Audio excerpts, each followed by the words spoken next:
Hello and welcome back. I'm Joe, and this is a test for Workers and Resources Soviet Republic.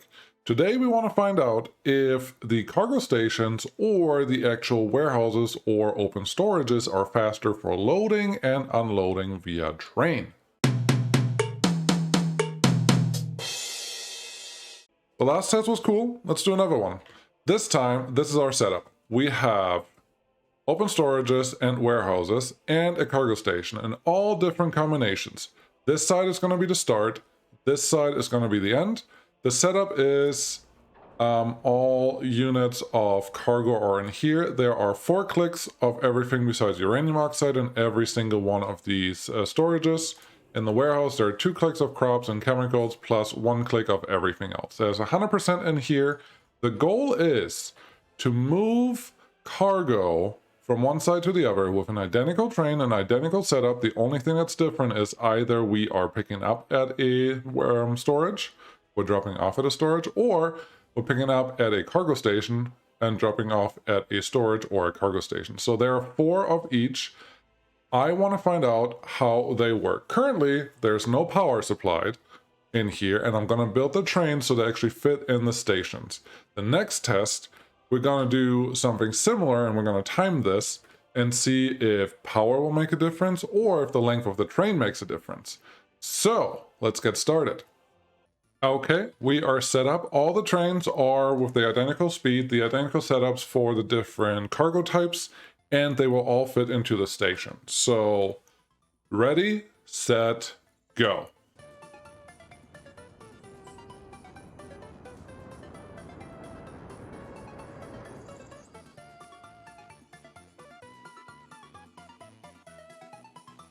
I'm looking at this, and I think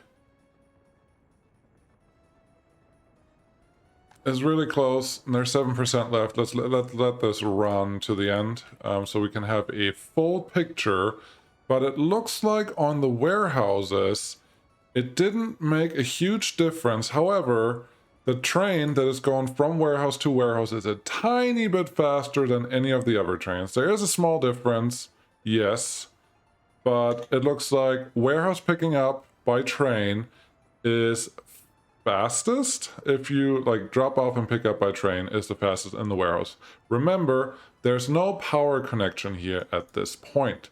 Then it looks like the warehouse to cargo station is about second, but it doesn't make a huge difference. Then the cargo station to warehouse is third, which is a little surprising. Then the cargo to cargo, I guess that makes sense, would be the last one. However, outside of warehouse to warehouse, I don't see a humongous difference. So warehouse to warehouse is the fastest for pickup and drop off. The open storages are still racing, and they're a little slower than expected. So let's let these guys finish.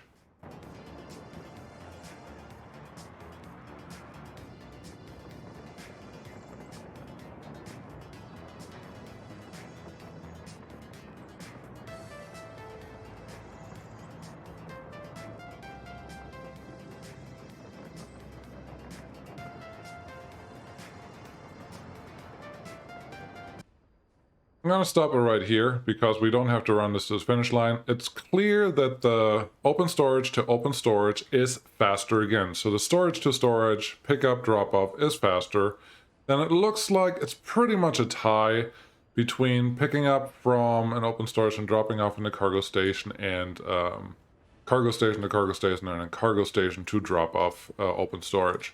So I think we can call this guy a winner. It is both times picking up from the warehouse is faster than any of the other mechanisms where the other orders are pretty much a wash. All of this without power. Let's redo this, set this up again, this time with power. I want to see if there is a real difference. Okay, here's test number 2. Identical trains, identical everything. The only thing that's different this time is we have the substations here that are connected to all the storages, and I want to see if that makes an actual difference.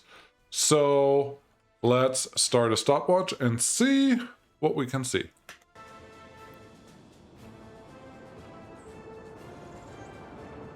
I was going to wait until we're done, but there's something that's pretty obvious right away.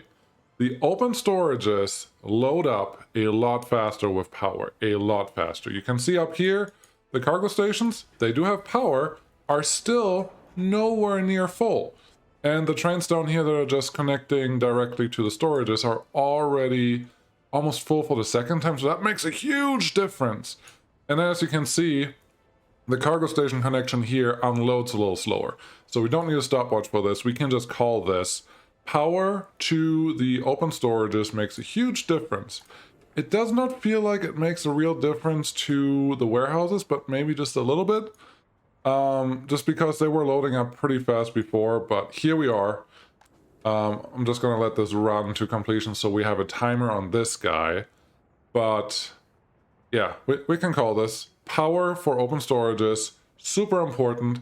Power for warehouses may be important. Once this one gets to the final destination, we will count it. Go. Okay, we'll see what the time is, and you will see what the difference is on screen right now. I hope I will do that. Good, cool.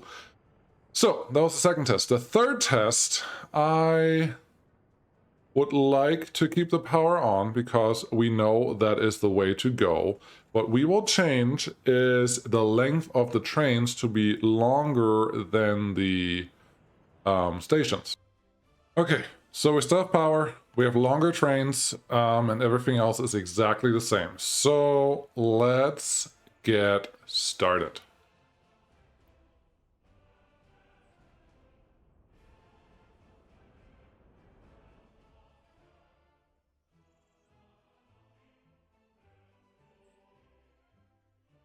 I can interrupt really quick here. You can see that not all wagons are being loaded. It looks like the first 6 out of 8 are being loaded, and this one you could argue is kind of touching the station. Over here, we still have the slower load, but the impact is exactly the same. Not every wagon is currently being loaded at the same time.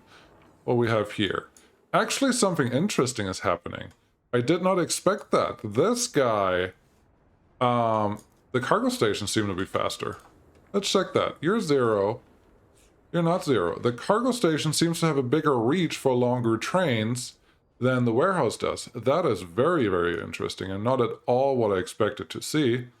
But here you go. In this case, the train that was clearly the winner before is now way behind, and the cargo to cargo is a lot faster for the warehouse. That is something I did not expect at all, not even a little bit, but as you can see, it's working that way. And that's really it. You see that the open storages have their place. The cargo station seems to have their place too, but don't use it for open storages. It seems to be very competitive for warehouses, especially if you have longer trains, so keep that in mind. But open storages, technically you can look at this and say, well, it has a crane on it. Therefore, the crane is helping load everything a lot faster than whatever else is doing. In the warehouse, you only have people running around, and here you need people running on the forklift connection to the cargo station. That's just totally made up, but maybe that makes sense. But it looks like just normal storage connections are totally worth it. You don't need a cargo station at all in some circumstances. So keep that in mind. I hope you learned something today, and if you did, like, subscribe. Let me know what else I can test, and I'll be back next time. Thanks for watching. Bye.